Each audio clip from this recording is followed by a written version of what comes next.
Hello, friends. Welcome back to Easy Talk English, the place where learning English feels easy and fun. Today, I want to talk about something that quietly slows down your English speaking, something many learners don't even realize they're doing all the time. It's called translating. Yes, thinking in your native language first, then trying to find English words for your thoughts. It feels safe, doesn't it? It feels like you're being careful.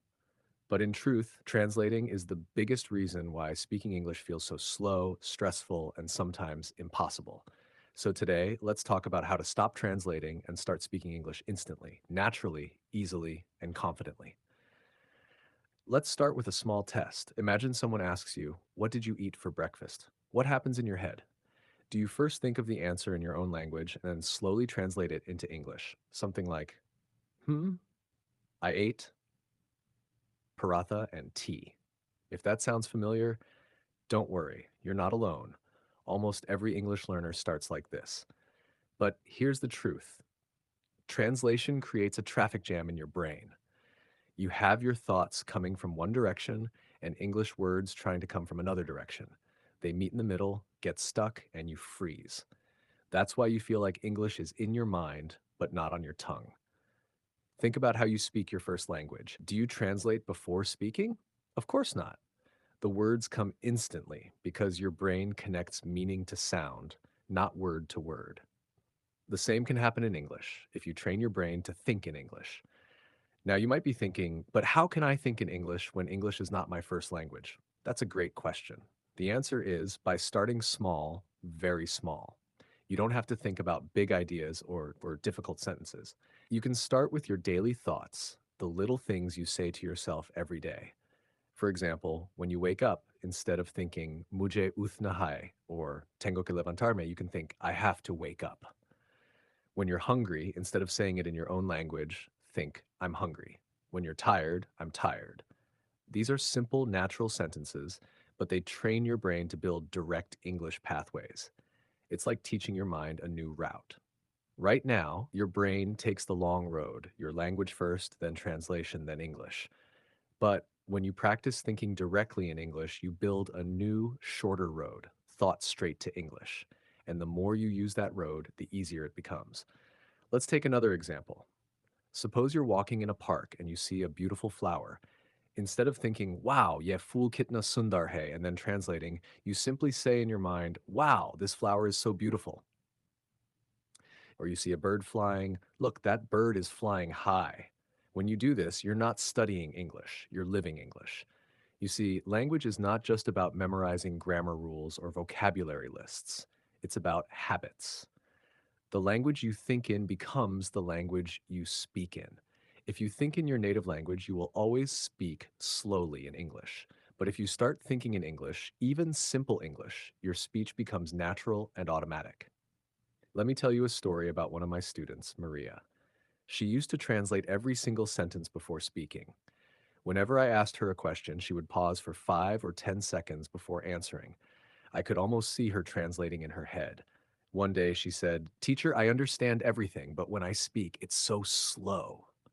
So I told her, "Maria, stop trying to be perfect. Start thinking in small English sentences all day." She looked surprised and said, "But how?" I said, "Start with what you see, what you do, and what you feel." The next week, she came back smiling. "Teacher," she said, "I talked to myself all week in English, and I didn't even realize I was speaking faster." That's the magic of thinking in English. But sometimes learners say, "I don't know enough words to think in English." That's okay. You don't need many words to start. Use what you already know. For example, if you forget a word, don't stop. Try to explain it using other words. Let's say you forget the word umbrella. You can say, "the thing we use when it rains." The listener will understand and you'll keep speaking without panic. That's how you train your brain to stay in English mode. You can also use short phrases you already know. For example, when you're late, say, "I'm late."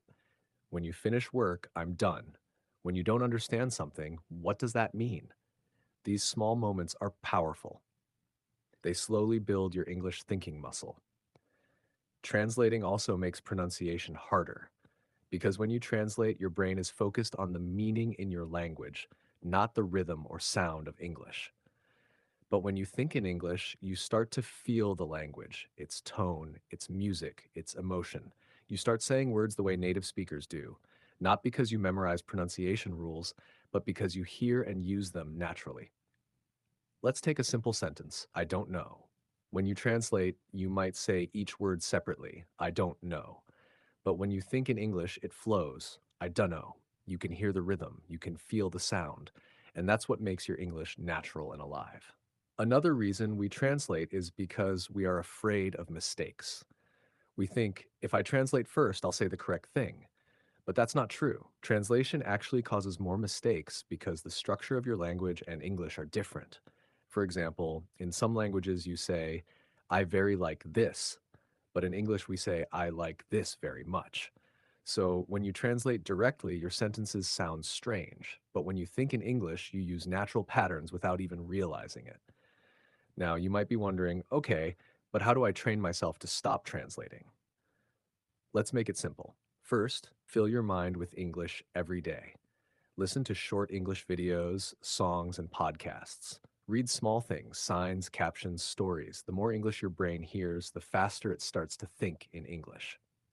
Second, practice speaking even when no one is around. Talk to yourself. Describe what you're doing. For example, I'm cooking rice, I'm washing the dishes, I'm going to the shop. This is not silly. This is smart practice. You're building confidence in a safe way. Third, stop chasing big, complicated grammar. Use easy English. Instead of thinking, I have been studying English for 5 years, you can say, I started learning English 5 years ago. Same meaning, simpler words, faster thinking. Fourth, accept that mistakes will happen. Even native speakers make mistakes. Have you noticed how they sometimes say, wait, I mean, or oh, sorry, wrong word? They correct themselves naturally. You can do the same. Mistakes are signs of progress, not failure. The fifth step is to use English to express your feelings. When you're angry, say in English, I'm angry. When you're happy, I'm happy. When you're proud, I did it. Emotion helps your brain remember faster. Language is emotion. When you connect feelings to words, English becomes part of you. Let's go back to the idea of speaking instantly. Imagine your friend asks, what do you like to do on weekends? The translating brain thinks, okay, how do I say weekend in my language? How do I say I like to play football? Should I use I like playing or I like to play? But the English thinking brain just smiles and says, I like to play football with my friends. See the difference? One brain is stuck analyzing, the other is expressing. And that's what speaking is, expression, not translation. When you speak in your first language, you're not perfect either. You pause, you search for words, you use gestures. That's normal. So allow yourself to be natural in English too. You can also use a method I call English zones. Choose small times of your day when you will only use English.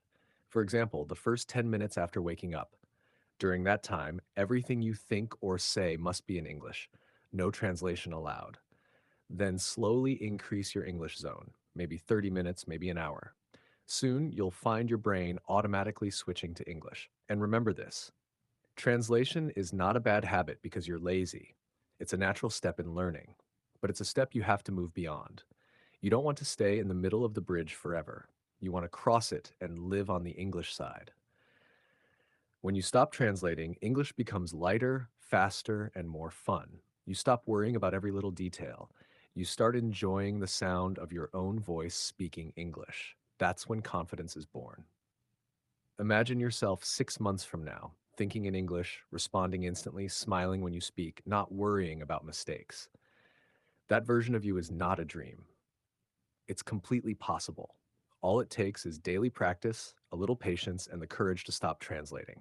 So the next time your brain tries to translate, pause and smile. Tell yourself, no translation, just speak. Even if it feels strange at first, keep going. Because one day you'll realize you're speaking without thinking. And that, my friend, is real fluency.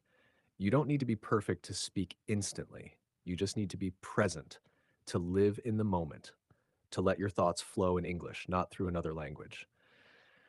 So from today, try this simple promise. I will stop translating. I will think in English. I will speak with confidence and I will enjoy the process. You have everything inside you to do it. You just have to start now, today, this moment. Thanks for watching Easy Talk English. If you found this helpful, please like, subscribe, and share it with your friends. Keep practicing,